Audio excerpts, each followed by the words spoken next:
Ya, pemirsa sedih sekali ya tentunya melihat beberapa hari ke belakang di Jakarta penuh dengan kesedihan dan kemarahan, bahkan beberapa nyawa hilang di tengah masa yang menyuarakan aspirasinya. Tapi tentu kami ingin adanya solusi dari hal ini. Nah, sebelum menjabarkan solusi dan apa yang dilakukan oleh pemerintah, kemarin kita juga menyaksikan Pak Prabowo menyampaikan pernyataan terbuka untuk seluruh rakyat Indonesia. Nah, di beberapa slide ini kita akan menelaah bersama pernyataan penting dari Presiden Prabowo Subianto terkait dinamika demonstrasi di sejumlah daerah, melihat dampak real yang terjadi, hingga membahas apa yang sebaiknya kita lakukan sebagai warga negara. Kita pilih dari sudut pandang positif, memahami aspirasi masyarakat, tetapi dengan cara yang bertanggung jawab. Mari kita mulai ya. Langsung saja, ini dia aspirasi damai dan tanggung jawab bersama menyikapi situasi nasional dengan bijaksana. Kita masuk ke slide pertama. Jadi ada beberapa kutipan yang memang saya hadirkan di sini, diantaranya adalah salah satunya percaya kepada pemerintah, tetap tenang dan yakin bahwa pemerintah kerjasama dengan partai politik akan memperjuangkan kepentingan rakyat termasuk yang paling kecil dan juga tertinggal. Lalu juga ada statement suarakan aspirasi dengan baik dan damai tanpa merusak, tanpa kekerasan, tanpa penjarahan, tanpa kerusuhan, tanpa perbuatan yang merugikan fasilitas umum seperti yang tadi baru saja kita dengarkan ya. Negara juga wajib hadir dan melindungi rakyatnya. Lalu ada statement lagi, ambil tindakan setegas-tegasnya terhadap perusakan fasilitas umum, penjarahan rumah, individu, dan sentra-sentra ekonomi. Serta Indonesia di ambang kebangkitan, jangan sampai kita diadu domba. Semangat nenek moyang kita adalah gotong royong. Nah, sebelum Pak Presiden menyampaikan statement terbuka sendiri saja, sebelumnya sempat sendiri aja begitu ya, tapi yang paling terakhir dan tadi kita juga saksikan adalah menghadirkan semua pimpinan partai. Karena memang kita tahu yang kita demo itu kan sebenarnya adalah anggota DPR yang isinya adalah anggota dari partai. Nah, Presiden Prabowo membuka dengan panggilan mendalam, yaitu percayalah kepada pemerintah dan tetap tenang karena pemerintah dan seluruh rakyat dari partai politik baik internal maupun eksternal pemerintahan beritikat kuat untuk memperjuangkan rakyat yang paling kecil hingga rakyat yang tertinggal. Ini bukan sekedar janji retorika, tetapi panggilan kesetiaan terhadap mereka yang selama ini kurang terwakili. Beliau juga menegaskan setiap aspirasi harus disampaikan secara baik, damai, tanpa kekerasan, tanpa penjarahan, tanpa kerusuhan, dan tanpa merusak fasilitas umum. Karena fasilitas umum adalah milik bersama, dibangun oleh rakyat dan menjadi bagian dari identitas bersama kita. Lebih lanjut, Presiden juga menegaskan bahwa kebebasan berpendapat telah dilindungi konstitusi dan hukum internasional. Namun hak itu tidak bisa dipakai sebagai pelindung bagi orang yang melakukan vandalisme atau merusak.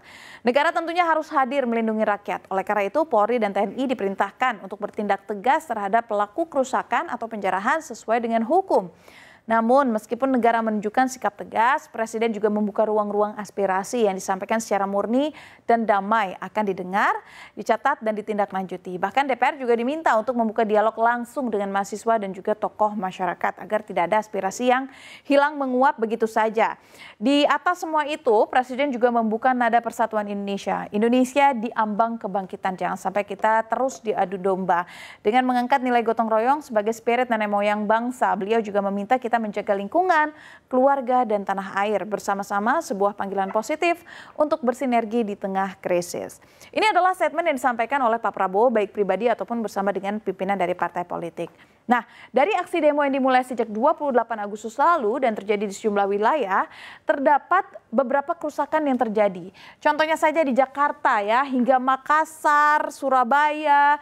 Ini dampak kerusakan sangat nyata. Aksi demo awalnya lahir dari keprihatinan berubah menjadi destruktif akhirnya. Di Jakarta sendiri, halte-halte Transjakarta terbakar, stasiun MRT Istora dirusak, vending machine hilang, CCTV diobrak-abrik, dan fasilitas lainnya juga hilang, khususnya yang penting-penting. Ini bukan sekedar perusakan fisik lagi, tetapi simbol pengabaian terhadap infrastruktur yang kita bangun bersama. Lalu ada lagi di Surabaya ya, di mana situasi juga makin mencemaskan. Hotel Sahid yang berada di dekat pusat kota menjadi sasaran lemparan batu dan kerusakan parah. Pos polisi dibakar, fasilitas dirusak, bahkan juga dijarah. Makassar juga mencatat tragedi yang mencekam ya, lebih berat lagi. Gedung DPRD dibakar yang menyebabkan adanya korban jiwa. Tidak hanya di wilayah besar tadi itu saja, tetapi di kota-kota lain seperti ada Mataram, Pekalongan, Madiun, Cirebon, lalu ada juga lagi Palembang, Jogja, Malang, Semarang, Kupang, Balikpapan, Bandar Lampung, Makassar. Bisa dikatakan ini pergerakan masif di sejumlah daerah besar. Ya, bahkan layanan tol, CCTV, beberapa fasilitas kota akhirnya terganggu sehingga pemulihan ini nantinya akan memakan waktu dan anggaran yang lebih besar. Datangnya dari mana? Dari rakyat lagi. Semua ini bukan sekedar kerusakan bangunan, ini kehilangan investasi sosial, juga kepercayaan terhadap ketertiban publik. Tidak hanya kerusakan, ada dampak lain juga yang paling menyedihkan di balik insult fisik ini. Ada rasa kehilangan yang jauh lebih besar. 5 jiwa melayang sia-sia pemirsa, termasuk Afan, pengemudi ojek online yang menjadi simbol keadilan dan korban penyalahgunaan kekuasaan, serta 3 pegawai publik di Makassar yang tewas dalam kebakaran gedung DPRD. Belum lagi puluhan lainnya yang luka-luka. Fisiknya mungkin pulih, tetapi bisa dibayangkan trauma psikologinya bisa tertinggal. Ekonomi juga terpukul, gedung pemerintah, halte, fasilitas transportasi, CCTV, aset publik, semuanya harus dibangun ulang. Estimasi kerugian mencapai miliaran rupiah. Dan angka ini tidak sekedar statistik, tetapi potret uang rakyat yang terbuang sia-sia begitu saja untuk mengatasi dampak kerusuhan maksud saya. Dan ongkos moral kepercayaannya terhadap sistem publik, rasa aman dan ketertiban tentunya tidak bisa dinilai dengan uang. Dan kembali lagi ke statement dari pemerintah melalui beberapa partai ya, di mana sebagai respon atas eskalasi situasi dan sebagai bentuk tanggung jawab politik, beberapa partai akhirnya mengambil langkah tegas. 5 anggota DPR, 2 dari Nasdem, ya Nafa Urbah dan Sahroni yang kemarin ditemukan di Singapura.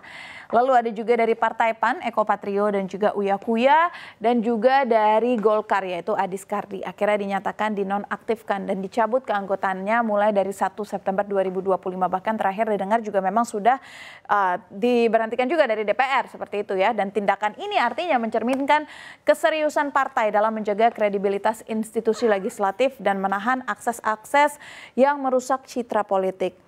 Mahkamah Kehormatan Dewan atau MKD DPR RI meminta para ketua umum partai politik bersikap tegas terhadap kader mereka yang bermasalah di parlemen. Dengan dinonaktifkannya otomatis mereka juga tidak bisa lagi mendapatkan fasilitas ataupun tunjangan sebagai anggota DPR RI.